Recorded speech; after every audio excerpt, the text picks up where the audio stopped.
So up to the point I read this novel, I never actually played the Old Republic MMO, let alone the games that released on the PC and original Xbox. So I only really know the Revan character from the character design and his reputation as being a cool Sith. You know how sometimes you wind up on a Star Wars forum or YouTube comments and people are like, my favorite Sith is Darth Maul, mine is Darth Vader. Then some asshole acts like he's a fucking lore master because he says, my favorite's Darth Revan. Those guys are pretty snotty, but also who I'm becoming. Anyways, I liked Drew Carpison's work on Darth Bane, so I figured I would give this book a gander as well. Though, spoiler alert, you're going to want to play the games first. This is not an origin story nor an adaptation. This is what we in the Star Wars fandom call a lore novel. This book lacks a huge backstory, if I'm being honest, but it was written by Drew Carpison, who we talked about in nauseam in my Darth Bane trilogy review. But to recap, he's an architect and gatekeeper of the Old Republic, largely, and did some Sith stuff that takes place later, like the aforementioned Darth Bane book. He wrote the original Knights of the Old Republic game and did the MMO later on. He wrote the first two Mass Effect games from BioWare, who housed the Old Republic game at the time. He would also go on to write some in-universe novels for Mass Effect to expand that story, and did some more Star Wars novels as well. Basically, he is the video game lore master who dabbled in the Star Wars universe from time to time as well. Revan takes place largely in 3954 BBY and starts off 2 years after the events of Knights of the Old Republic, largely covering the fallout of the events taking place during that game.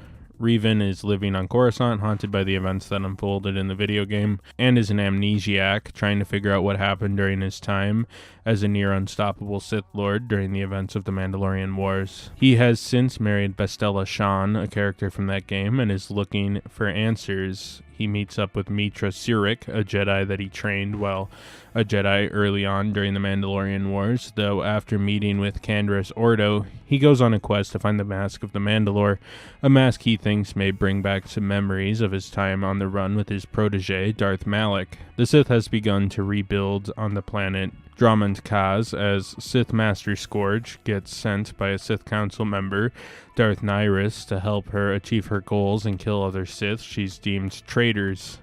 After a few missions, Nihilus wants Scourge to join her in overthrowing Tenebrae, the immortal Sith Emperor, with Scourge visiting Nathema, the Emperor's home planet, where he realizes the planet is devoid of the Force after the Emperor had wiped the planet of life.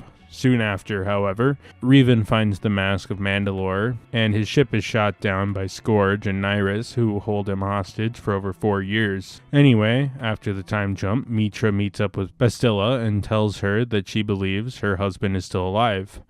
Bastilla wants to come along on a rescue effort, but after 4 years since her husband disappeared, she had a child and wouldn't be able to leave. Mitra heads off with T3M4, Revan's droid, and they head off to Nathema, which was Revan's last known location.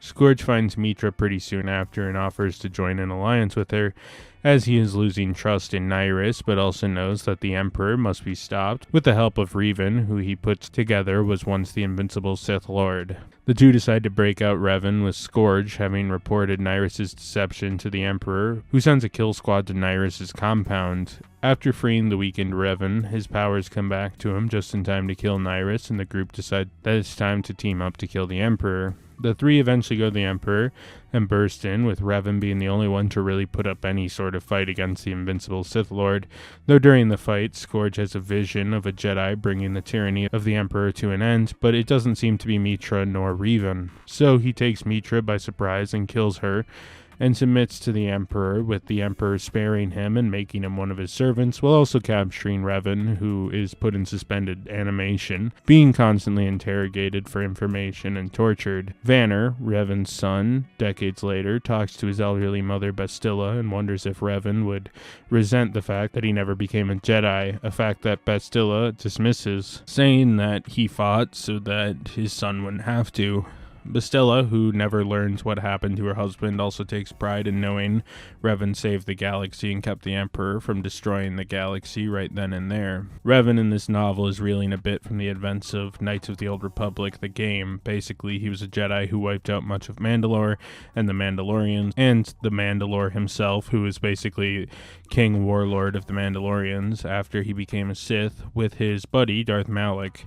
Then he gets amnesia, which is where we see him at the start of this book. He teams up with Canderous for much of the first part of the book to help him reclaim the Mask of Mandalore so they can revive that civilization, in part in penance for his past actions, but in part because he thinks it'll help him find answers, which he left his pregnant wife looking for. Midway through the novel, though, Revan is captured by Scourge and pretty much tortured endlessly, but Scourge becomes fascinated with the Jedi and helps him break free of his prison, since his buddy Mitra also came to the rescue. All this leads to Revan confronting the Emperor and being locked in forced prison forever or whatever. Revan's motivation is to right his wrongs. Here we have a former Jedi and a legendary Sith in the body of a man who sort of fights on instinct as he looks for all the answers. His wife Bastilla is also pregnant and has a kid while he's locked up in Scourge and Nyrus's prison.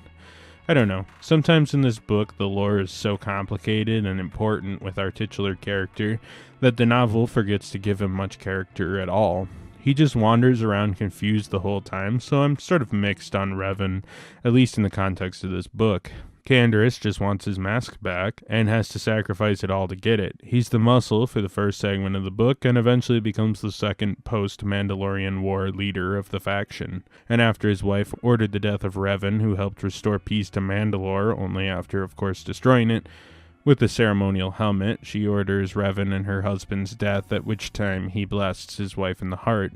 It's kind of tragic. I think I largely like this first part of the novel better than the second part. The second half is good, but the end with the Sith Emperor is just a bit too jumbled. I only mention this now since I liked the story with Revan and Canderous, so I wish that encompassed more of the novel, honestly. Bastilla Shan, who is a Jedi, briefly trained under Malak during the Knights of the Old Republic game, but since the events of that game, she has turned to the light side of the Force and is now just Revan's concerned wife. She wants to help Revan, but she's pregnant, so he has to follow his destiny or whatever without her. Kind of like how some people's dads follow their destiny by just running to get milk and never returning to the house. Nah, but she's just worried about him or whatever, and has virtually nothing to do in this book. Hey, I just wanted to stop quick and ask if there's any Darth Brandon heads out there. This dude has a really sick design, and I guess he was part of Knights of the Old Republic. We'll talk about him later, I guess. They cooked on this guy, though. For much of the story, she is accompanied by T3M4, Revan's droid, but the droid eventually joins Revan only to be obliterated. Mitra is a Jedi exile that trained under Revan and fought with him during the Mandalorian Wars. She's the one in the book tasked with breaking out her old friend and mentor and eventually confronts the Sith Emperor with him. There's some awkwardness and resentment that comes between her and Bastilla since she's going to save her husband without her, but that eventually subsides, and her and Revan's platonic friendship works well even if there's a slight vibe that there might have been something there at some point. She is killed when Revan is captured rather than striking a potentially killing blow on the Emperor. She hesitates and defends Revan from the strike instead, which leads to Revan's long imprisonment and her own death. Scourge is a pureblood Sith back when it was both a faction and a species. At first he works under Darth Nyrus before becoming fascinated with Revan and joins in on his quest following Nyrus's death. Scourge went to the planet Nathema and found it devoid of life and force energy. He found Revan and after imprisoning him, talking with him about things like force visions and whatnot, he was motivated to turn his back on the Emperor, knowing that this was too far for anyone to go or whatever, so he wanted to kill the guy for destroying the planet and whatever.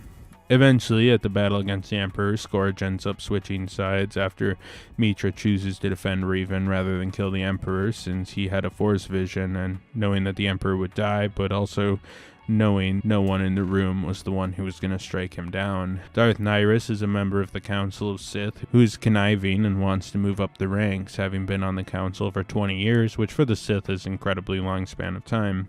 As we see with Darth Zendrix, who she had her underling Scourge kill, so to use him as a fall guy as the Emperor was suspecting some treachery from the Council, and they use his death to cover their asses since Nyrus and some of the other council members planned on killing the Emperor. Nyrus ended up having Revan in her dungeon and had Scourge as kind of her underling, though when Scourge saw Revan as an opportunity to kill the Emperor, who he saw as taking things too far and being corrupt, he ended up raiding the headquarters and tipping the Emperor off to her treachery, which ended up getting Nyrus killed and Revan freed. Immortal Emperor Midiclorian, or Tenebrae, or Vitrate, is the final character, and god, do I hate the concept of this guy.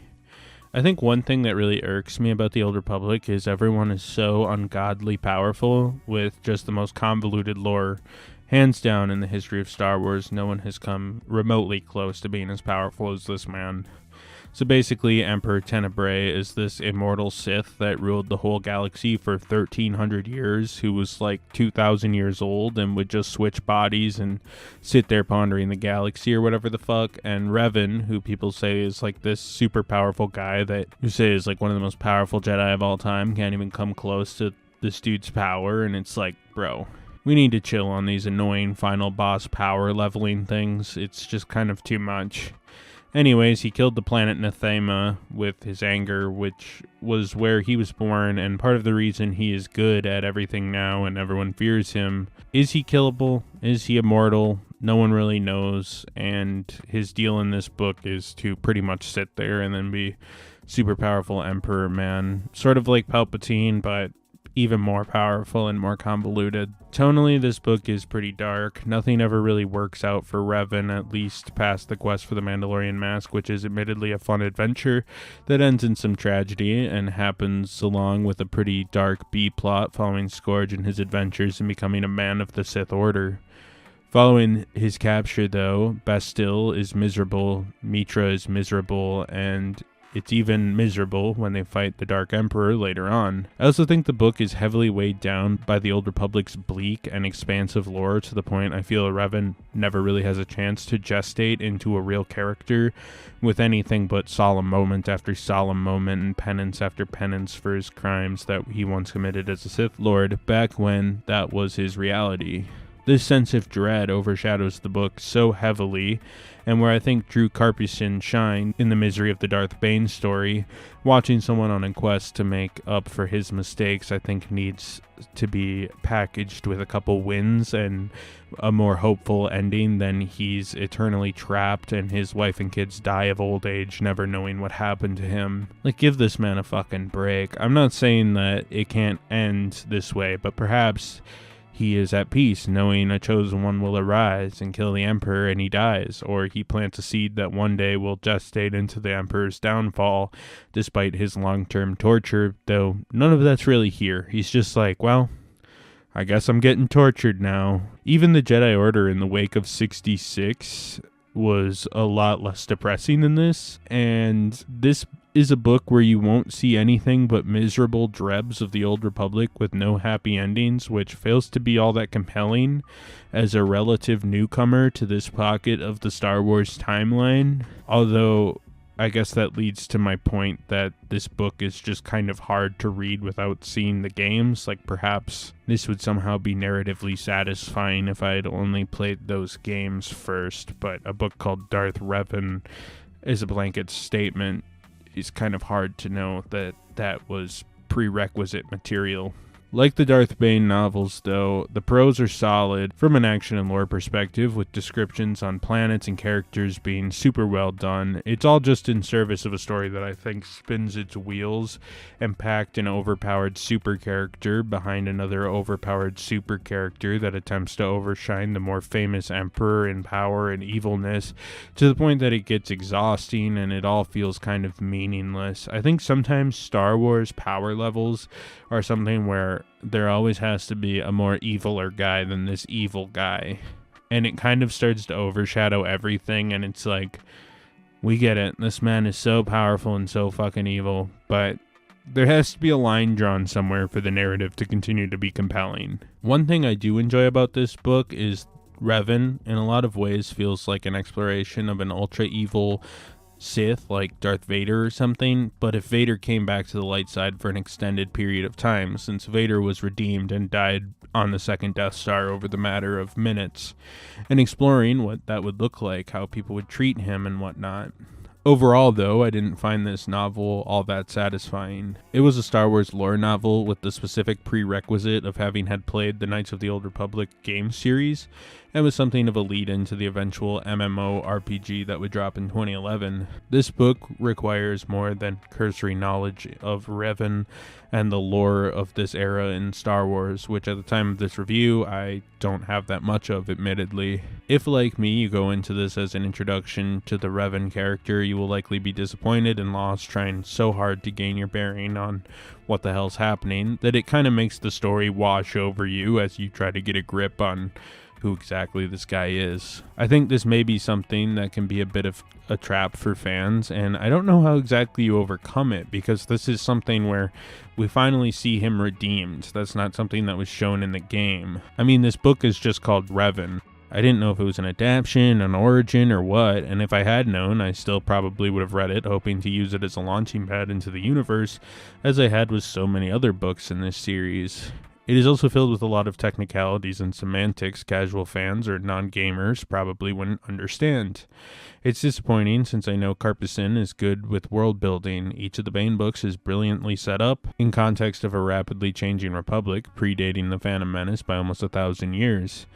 So I wish there was a bit more of a recap for us casual or New Republic fans. With that said, I think if you played the games in the past and have a predisposed opinion about Revan and understanding of this timeline, it will make this book more of an enjoyable ride, I imagine. Plus, like I said, stuff like the fight sequences, battles, and occasional deeper character moment is really well done when you can dig it out of this book. So interested in piling more and more lore upon the reader that sometimes it kind of forgets about the characters.